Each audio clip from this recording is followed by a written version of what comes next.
Welcome. You're tuned into Tangled Threads. If you're digging our content, hit the like button and subscribe. Thank you. Hey everyone, this is my first time making a post here, so I hope I follow the rules correctly. If I need to change anything, please let me know. So recently, Liam and I decided to take a vacation to rekindle our romance. It was a beautiful resort, with palm trees swaying gently in the breeze and the ocean lapping at the shore. One evening, Liam was feeling tired and decided to go to sleep early, but I wasn't quite ready to go to bed yet. I found myself walking down to the hotel's bar. It was pretty loud between the music and everyone talking, but I didn't mind. That's where I met him, a charming man with a dreamy presence. He was funny, attentive, and seemed completely fascinated by everything I had to say. One thing led to another, and before I knew it, I was in his hotel room, swept up in a moment of reckless abandon. When I woke up the next morning, I was immediately smacked by a wave of shame and horror. What did I do? I had betrayed my husband, the love of my life. But as I looked around the hotel, a different kind of horror began to set in. The room, though part of the same luxurious hotel, was starkly different from ours. It was filled with cheap, worn-out belongings. The stark contrast to the expensive room itself was jarring. I've always had a fairly strict personal rule against dating guys who weren't financially stable. It was something ingrained in me since I was young, a measure of security and assurance in a partner. But here I was, having spent the night with a man who, despite his charm, clearly didn't meet that standard. I felt deceived, manipulated even. The luxurious setting of the hotel had masked the reality of this man's situation. A part of me wondered if I should involve the police, thinking perhaps I was tricked, or that this was some sort of scam. But as I sat there, amidst the chaos of my emotions, I realized the truth that I had been trying to avoid. It wasn't about the man's wealth or the state of the room.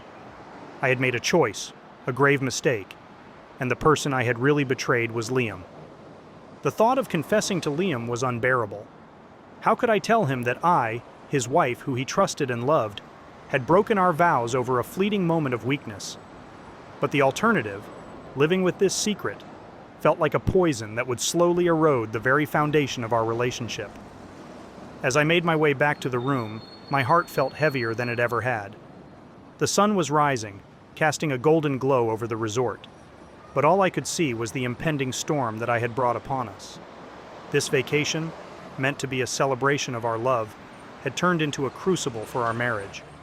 I had to face Liam and the consequences of my actions. I had to confess, not just for my sake, but for the sake of the love we had built together. It was the hardest walk I've ever had to make, each step a reminder of the love I had jeopardized and the trust I had shattered.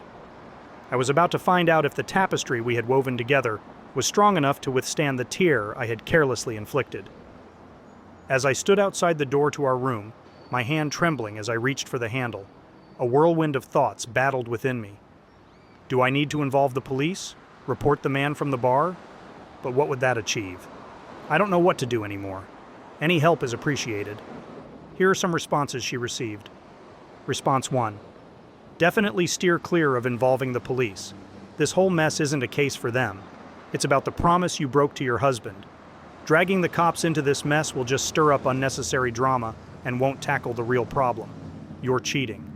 What Liam really needs is the truth from you, not additional chaos.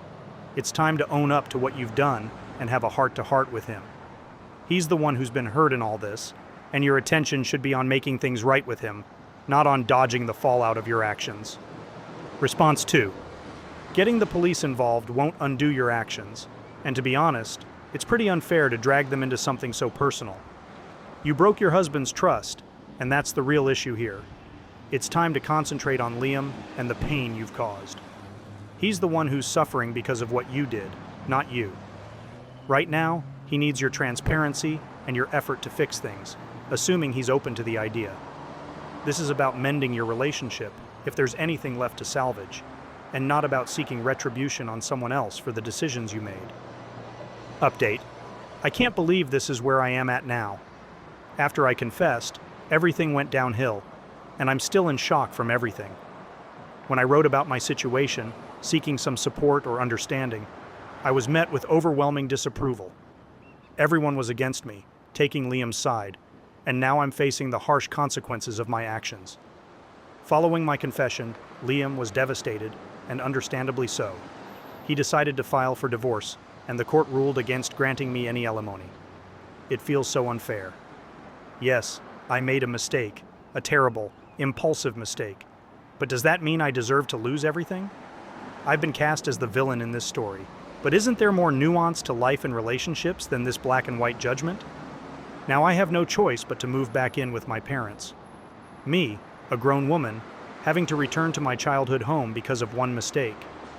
Everywhere I turn, I'm reminded of the life I used to have, the love I've lost, and the comfort I've been deprived of. I feel like I'm being punished excessively. Isn't there such a thing as a second chance? Or is one mistake all it takes to be condemned forever? I keep thinking about how unjust this all is. Where is the compassion, the understanding that we're all human and we all make mistakes? I'm not denying that I did something wrong, but the price I'm paying feels disproportionate.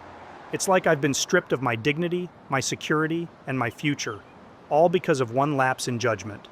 And so, here I am, packing my bags, preparing to leave the home I shared with Liam, the life we built together. I'm filled with regret and a sense of injustice that's overwhelming. I wish things could have been different, that there was some way to mend what I broke, but it seems like the world has turned its back on me. I'm left to pick up the pieces of my shattered life, wondering if I'll ever find a way to move forward from this. Update 2. Life has a way of throwing unexpected twists and turns. After everything that happened with Liam and the subsequent fallout, I found myself in a place I never imagined I'd be. I'm now living with my parents, which has been a humbling experience to say the least. But amidst this chaos, something unexpected happened. I met someone. He's not the type of man I usually go for, far from the successful, affluent type I've always envisioned myself with. He's quite the opposite, actually, a man with limited financial means. I know what you're thinking, but hear me out. It's not serious, at least not for me. He's kind, caring, and has been a comforting presence in a time when I've felt most alone. But let's be real here. I know this isn't going to be a long-term thing. I'm just biding my time until I can get back on my feet and find someone more in line with my standards. Someone with financial stability and security. I know some of you might judge me for this, but you haven't walked in my shoes. After losing everything, being with someone, even temporarily, who makes me feel less alone, less like a failure, is something I can't turn away from right now. He knows my situation, and I've been upfront about not being ready for anything serious. But deep down, I know that as soon as I'm able to, I'll move on to find someone who fits the life I'm used to, the life I still want. It might sound harsh, but life has been harsh to me. I lost my husband, my home, and my lifestyle because of one mistake. Now I'm just trying to survive and find some semblance of happiness, even if it's temporary. I'm looking out for myself because, at the end of the day, that's all I really have. And when the time is right, I'll make the move to find that stability and status I've always sought, leaving behind this chapter of my life as a lesson learned. Note to women, don't cheat. Kind of wild stuff like that has to be said and made clear. Anyways, let us know your thoughts in the comments section below. When you subscribe, be sure to click the notification bell. Click here for more Tangled threads.